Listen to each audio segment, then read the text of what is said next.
হইছে ব্যবসা প্রতিষ্ঠান, সেটা হলো 60,000 70,000 আসেনি নাই, কি বলেন? আসতে কইলেন কেন? এটা বক্তা 60,000 না দিলে তার চাকা ঘোরে না, যার ফলে হেদায়েতের সংখ্যা কম।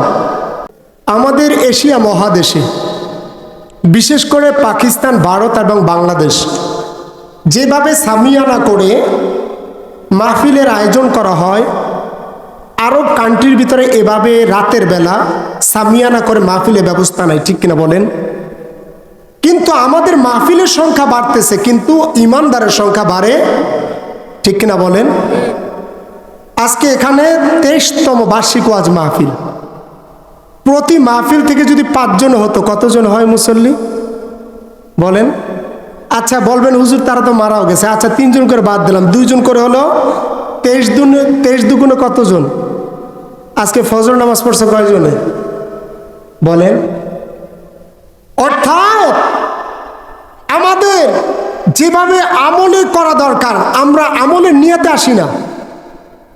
আমরা সর্বপ্রথম আমি আমার কথা বলি, আমরা যারা আলোচক আছি, আজকের মাহফিলটাকে জমাতে হবে, কাঁদাতে হবে। এখান থেকে আরো 2-4টা প্রোগ্রাম আমার নিতে হবে।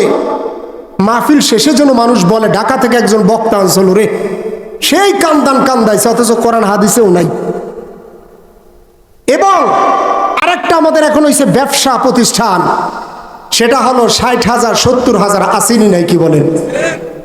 আসতে কইলেন কেন? এটা বক্তা 60,000 না দিলে তার চাকা ঘোরে না, যার ফলে হেদায়েতের সংখ্যা কম।